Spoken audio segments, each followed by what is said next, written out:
Hi, I'm Linda Brown, and I was doing my final presentation on opioid dependency. I'm doing this video just because I had trouble getting my screen to share on my presentation that I had submitted for class. So I'm taking another little approach to try it out. So opioid dependency is basically your pain medication with the opioid pandemic. I did a lot of research on healthcare settings since COVID pandemic and stuff like that, where they've seen an increase of opioid use in nursing staff and healthcare professionals. Although it's just a very small amount, there is an increase. You're talking about a lot of things that these individuals have witnessed: long hours working and helping take care of patients. So, what I am trying to do with my final presentation is sell a marketing plan to the EAPs to consider in their hospital settings.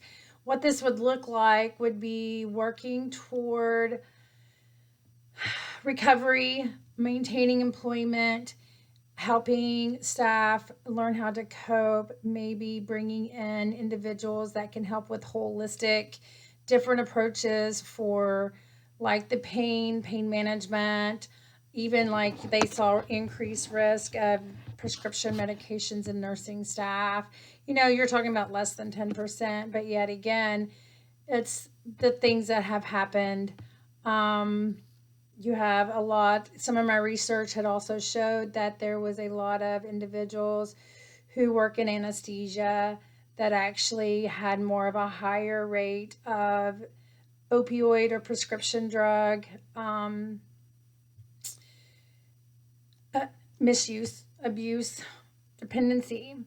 When you're looking at opioid or any type of addiction, you're looking at the biological piece of it. How does this happen? How did this occur?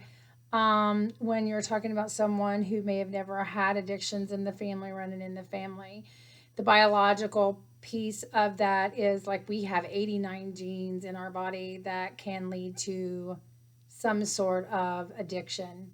I mean, I don't know about you all. I like my coffee. Coffee is a stimulant from the caffeine, and it's at a high rate of addiction as well as nicotine and all that. So, when you're coming off of coffee, you cannot stop your coffee when you're drinking regular coffee. Cold turkey, you've got to taper yourself down, or you will go into withdrawal similar to what methamphetamine addicts go through. Um, Anyways, just a tidbit piece of information.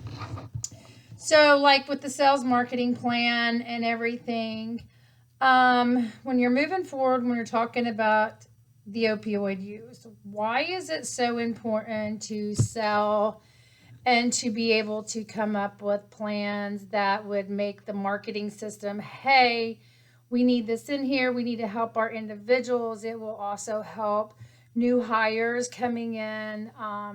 One research paper that I had read, journal article, was talking about the incoming nurses, your student nurses who are addicted to some sort of substance like opioid use or prescription medication.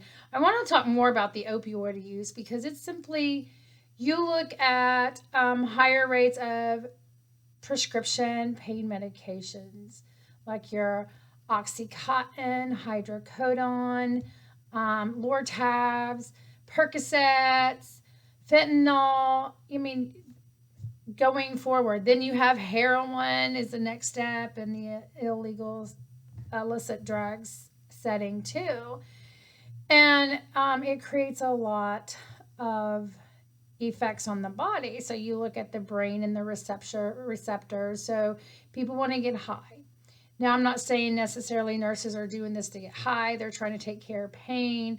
Hey, I'm feeling a little tense. I'm achy. I'm still going to go take one of these strong pain pills, and it's going to help me sleep, and I'm going to feel a little better in the morning.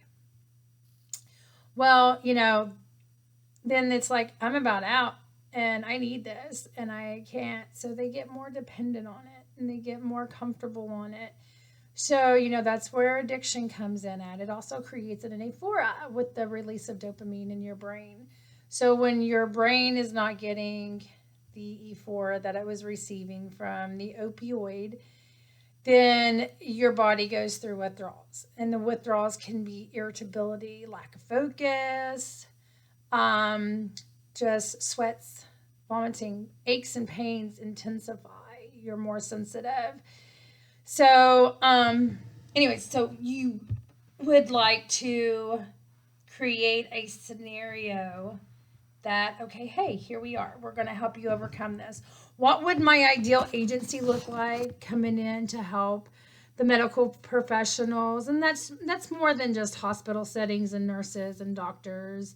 It goes forward into even behavioral health, mental health as well. But anyways, I'm focusing more on the hospital settings during this presentation.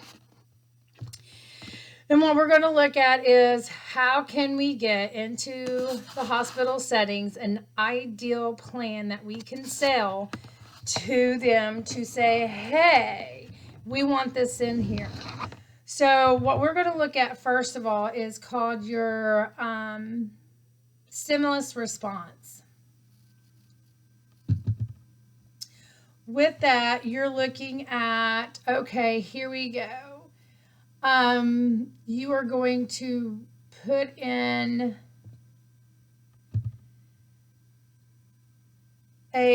you're going to look at what is going to make this sell. What can we say here? This is the best thing ever. It's the sales pitch.